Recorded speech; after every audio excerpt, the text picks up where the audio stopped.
Senate Democrats didn't realize they were losing control of the chamber on June 8, 2009, until it was too late. The defection of Senators Hiram Montserrat and Pedro Espada Jr. caught all of Albany off guard, an impressive feat in a town known for its leaks.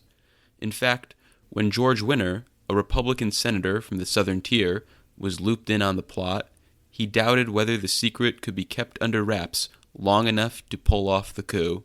I said, there's no way in the world that we are going to be able to keep this confidential to the extent that is necessary to have, pull off such a stunt, that it would be,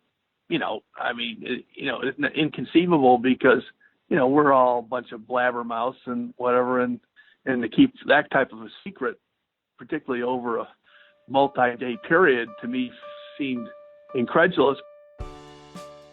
I'm David Lombardo, and this is the Capitol Confidential podcast's Tales from the Coup series. This third installment tries to explain how the Senate coup came together. We'll focus on the Rochester billionaire who got fed up with the Senate Democrats, the meticulous and secret plotting of the Senate GOP, and the motivations of the two Senate defectors.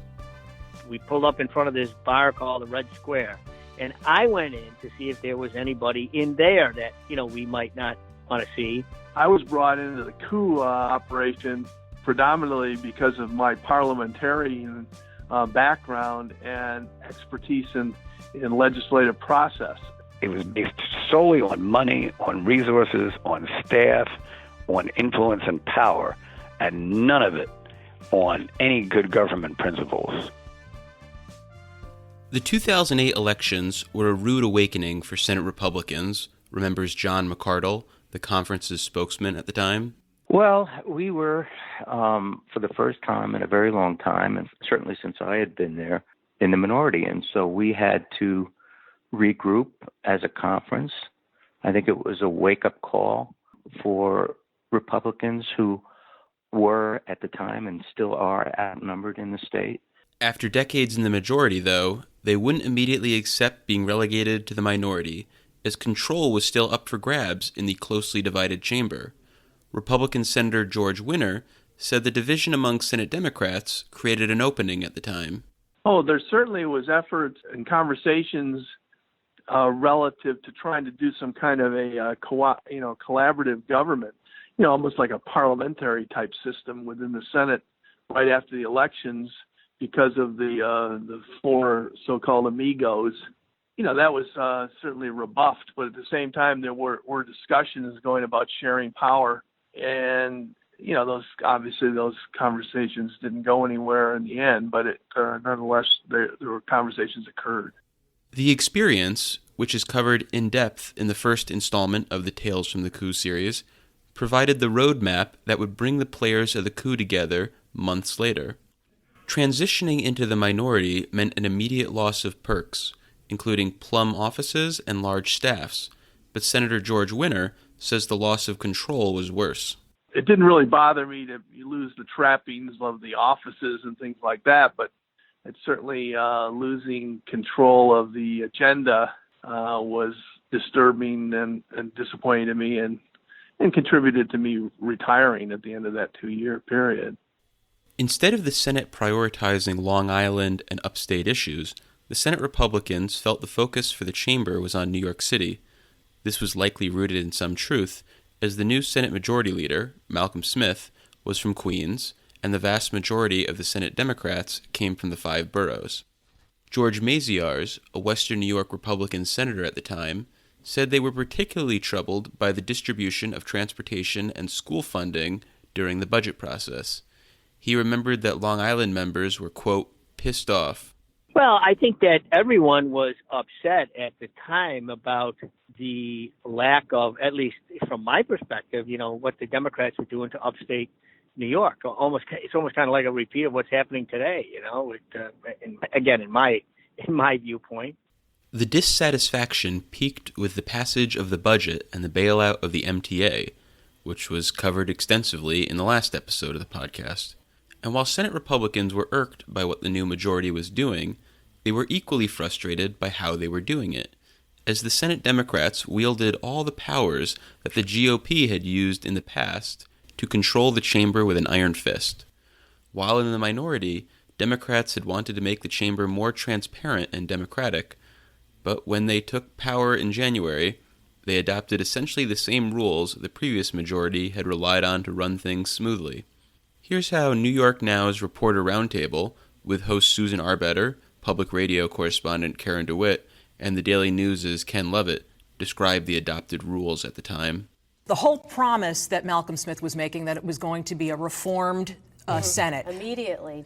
How is it reformed, Karen? Well, they changed a couple of rules, but then he started a bipartisan task force, and they're going to change some more rules in April. The Republicans are complaining that that's too late. The session's half over by then, and we're not going to have any power till then. It was interesting seeing the Republicans on the Senate floor saying, change the culture of Albany, everything must change. We Meanwhile, want they've been everything empowered to equal. change the culture of Albany. Someone said, a Democratic friend of mine, it was like the Seinfeld episode, like the bizarro Well, world that's what where I was gonna say. everything's It was- like You turned silly upside Jack. down. It was right. It was a parallel universe, is how Yes. I describe it. You have Republicans saying we need equality, among the minority and the majority parties, and then you have the Democrats saying, well, we're going to reform, but it's going to take time. These were the people who were saying, do it now, do it now. Paterson does always call it Planet Albany.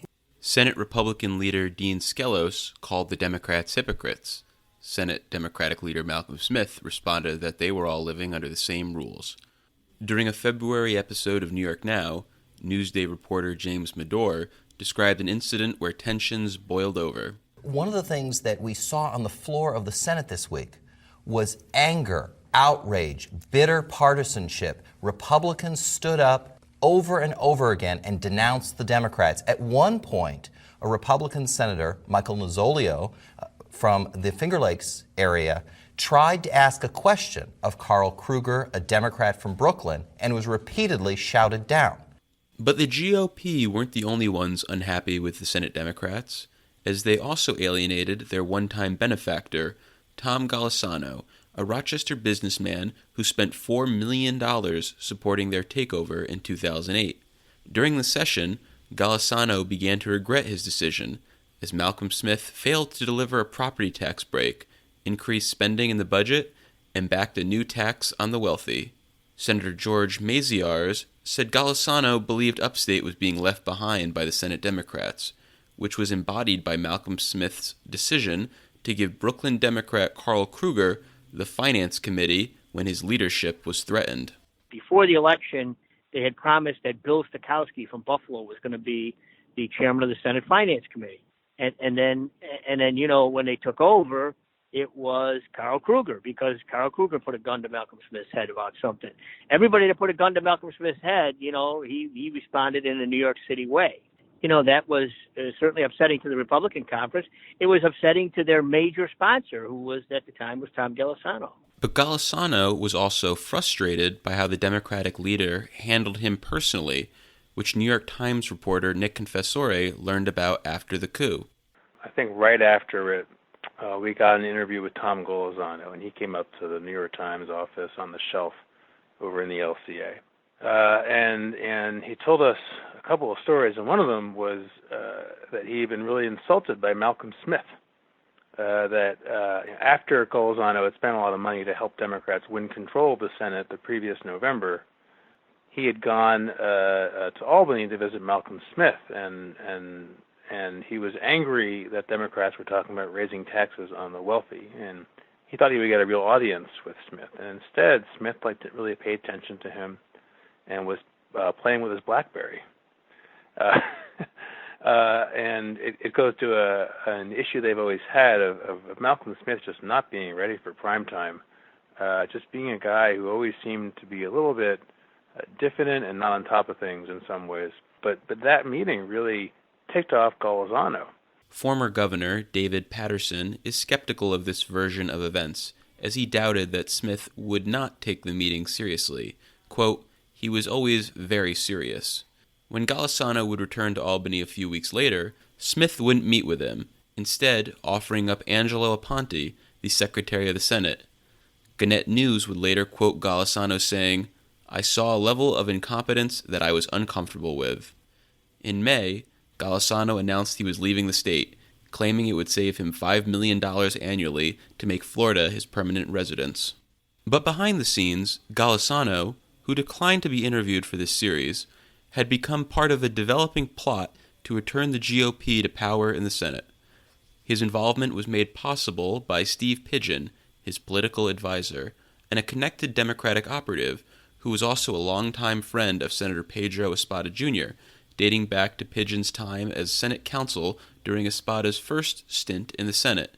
Times reporter Nick Confessore said the budget process made Golisano receptive to a change. And Golisano, kept trying to negotiate with the Senate Democrats to say, look, you can balance the budget without raising taxes. This is obviously right in the wake of the crash, so things were pretty bad.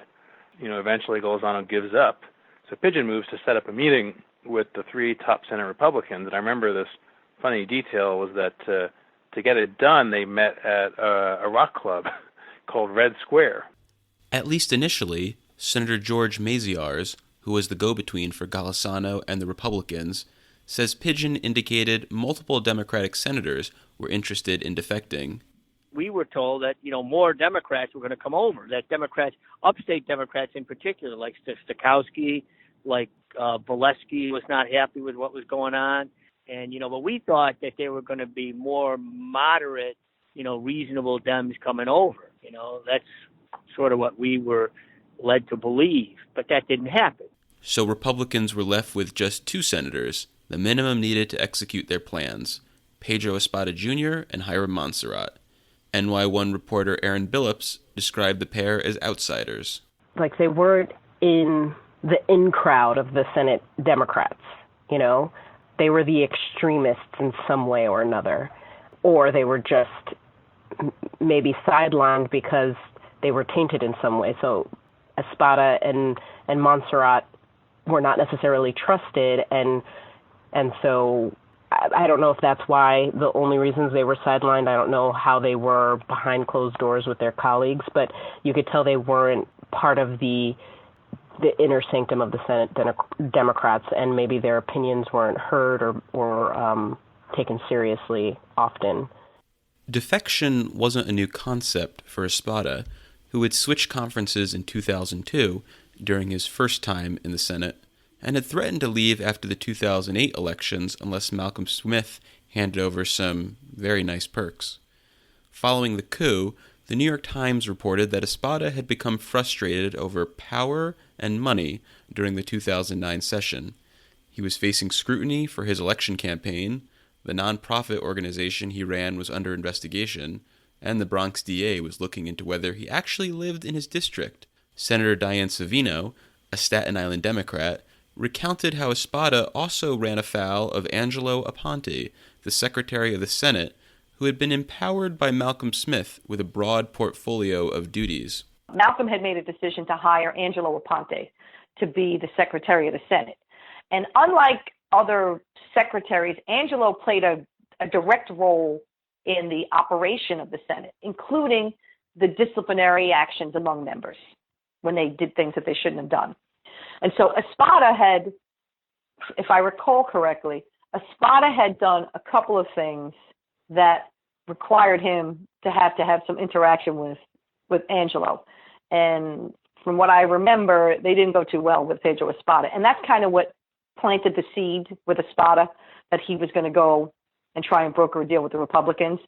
Aponte denied perks that Espada felt should accompany his leadership titles, including $100,000 for district office rent and a dozen extra staff members. And there were also multiple efforts by Espada to secure member items for nonprofits he was linked to, which were rebuffed by Aponte on behalf of Malcolm Smith. Governor David Paterson described these denials as Smith's finest hour, especially considering he'd acquiesced to all of his leadership demands before the session began. So in many ways, Malcolm Smith lost his leadership for being a leader because he knew it was corrupt and he stopped it. And what he got was kicked out. Jim Odato, then a Times-Union reporter, said Espada's defection may have also been motivated by an ambitious streak.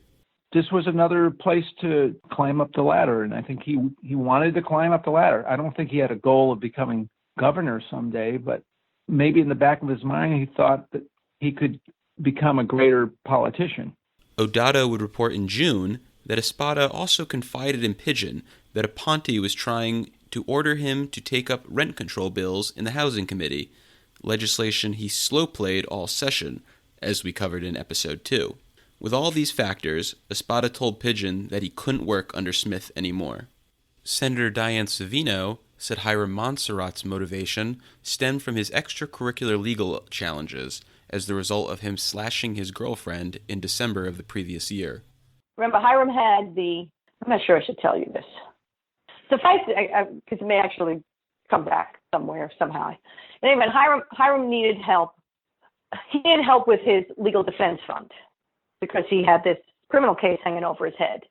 And he was actively raising money from lobbyists in a way that led them to think that he was holding legislation over their head. And so some of the lobbyists came to me and said, they asked me to leave the building, come outside and meet them. And they said, these are the things that he said to us. If we don't do this, he's going to do that. If we don't contribute, he's going to do this to us. Or he's going to put bills out that are harmful to us, or he's going to kill bills that are beneficial to us.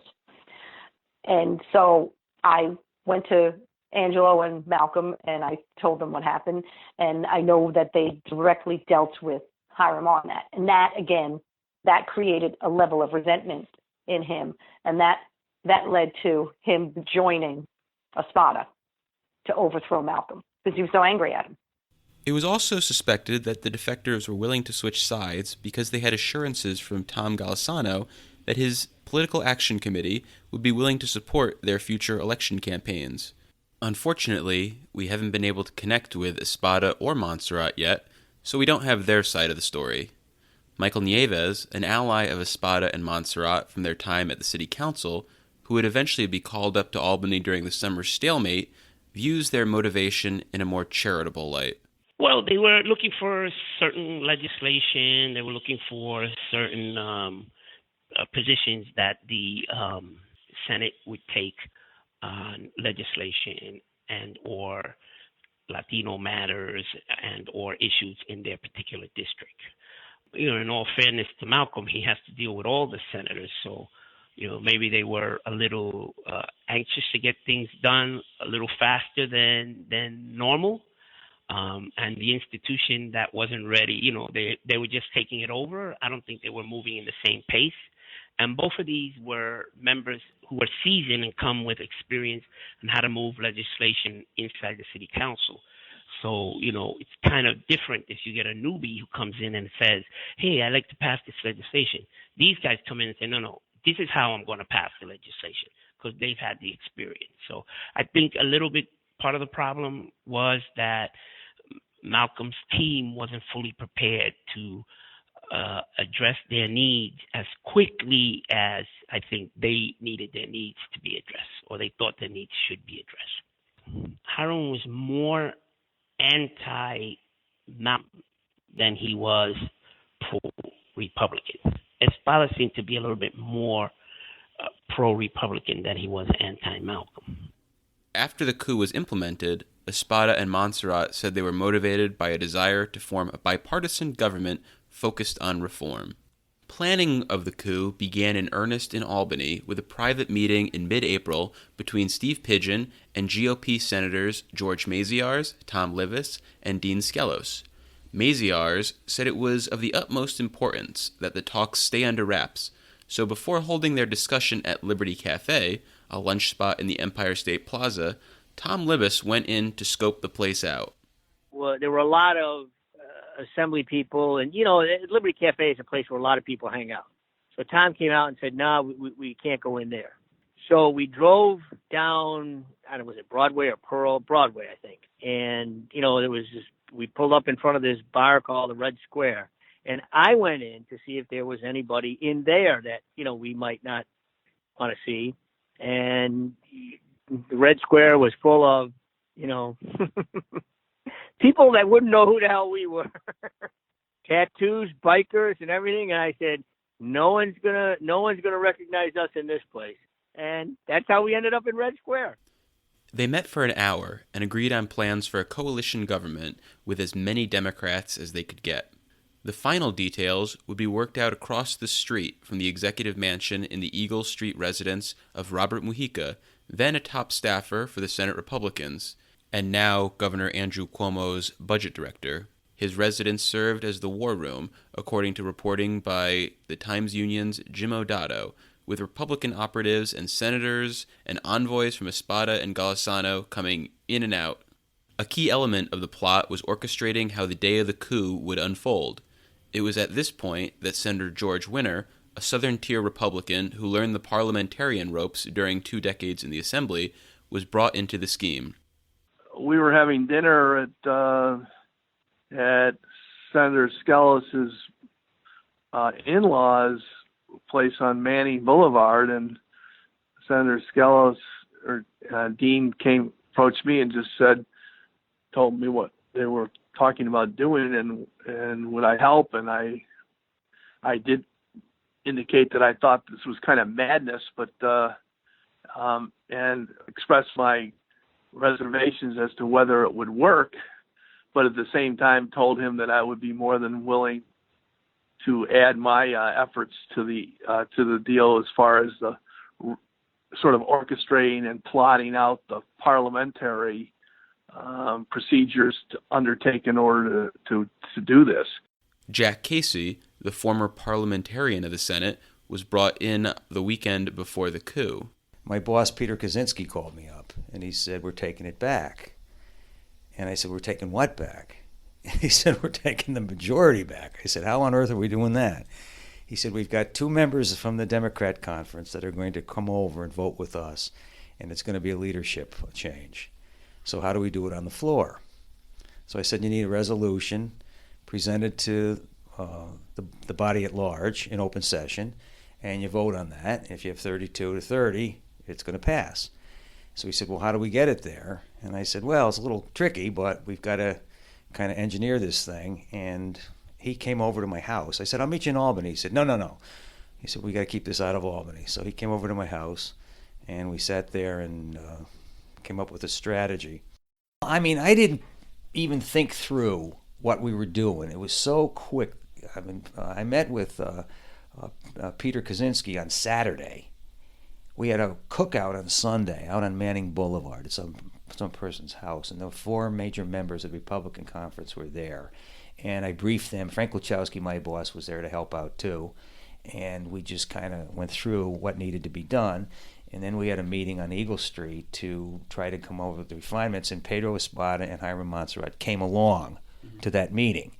And they were trying to divvy up who was going to get what committee chairmanships and who was going to share the power, who was going to be what when we finally took this over. That was the day before. That was Sunday night. And then Monday, as you recall, was the coup. Senator Tom Libous, a Southern-tier Republican who would lead the coup from the floor, was briefed on 15 different scenarios of what might play out and how to respond. Senator George Winter said they did a lot of role-playing, which was essential because Libous wasn't an attorney. You know, we're coaching him constantly as far as what to do under various types of pushback scenarios. And so, and all of them were covered, and everything that happened had been anticipated by us, so that there were no surprises as far as what the Democrats did in response to our, resolution. Throughout the entire process, the planning remained secret, which was a big surprise to Senate Republican spokesman John McArdle. I mean, I think it was very surprising that nothing leaked out, especially in a town like Albany where there are very few secrets. But I remember when Senator Skelos had a conference the week before, I think it may have been a Wednesday or Thursday prior to the Monday coup, where he went into conference and explained to the members what was being discussed or what was contemplated and sort of how it would all play out. And certainly to get their approval. And what surprised me at the time was that those conversations, even in a closed-door conference, did not leak out. New York Times reporter Nick Confessore said he didn't remember any forewarning. You have to remember the Senate Republicans in that era were the most disciplined and secretive group of lawmakers I have ever covered. Very few reporters, if any, had any sources within the staff, of the central staff of the leadership. Things didn't leak out very often. It was very hard to get ahead of the Republicans on what they wanted to do or were planning to do. These were a bunch of politicians who understood that they were fish out of water in New York State, that their majority shouldn't exist, and that once it went, they would probably never get it back again, that demographics would just overwhelm them. And so they were incredibly savvy, and they were very, very, very unified. They understood that they had to work together, and you could get information out of different lawmakers. You could break stories, but the leadership was really a black box. If it had leaked out in advance, there was reason to believe Malcolm Smith might have been able to quell the rebellion, which had been the case in an assembly leadership battle 9 years earlier, Newsday reporter James Medore noted on New York Now. In 2000, there was an attempted coup in the Assembly by Michael Bragman, an assemblyman from Cicero outside of Syracuse. He attempted to overthrow Sheldon Silver, the Speaker of the New York State Assembly, and he, unfortunately for him, announced the coup and then allowed several days to actually transpire before sealing the deal, giving Silver time to trade favors, to get his allies together, and ultimately what happened? Sheldon Silver crushed the coup. There has been no coup in the Assembly since. And where's Mike Bragman these days? And Michael Bragman is now an attorney. After the coup had been pulled off, Times-Union reporter Jim O'Dotto said the victorious parties were more than happy to explain their winning strategy. It was almost like I was going to the winning locker room and the losing locker room, right? And so when you go to the winning locker room, it's easy to talk to the coach about how his strategy worked. And to the guy who ran in for the winning touchdown and ask him what it felt like, it's kind of easier to do those interviews. And so I found the winning coaches and the winning running back, and they talked to me. And they were pretty happy about how their game plan came to fruition and worked to perfection. And that's our show. I want to recognize Jim O'Dotto for his help on this episode, and as always, our music was written and performed by Dr. Joe Lombardo, the tallest Lombardo in recent memory. We'll be back in your ears next week with an episode covering the fateful day of the Senate coup. We adjourned and we're all leaving. I remember Shirley Huntley was standing next to me, and she goes, "What is happening? What is happening here?" I said, "Shirley, we are being overthrown." And she said, "What? What are you talking about?" I said, "Hiram and Espada are like joining the Republicans." Don't forget to subscribe to the show wherever you download podcasts so you never miss an episode. If you listen through Apple Podcasts and, importantly, enjoy the show, leave us a rating and review. It helps other people discover the podcast. And finally, a request to the listeners. At this point, I haven't been able to get an interview with Hiram Montserrat or Pedro Espada, so I'm asking for help connecting with these potential stars of the podcast. Until next week, podcast adjourned.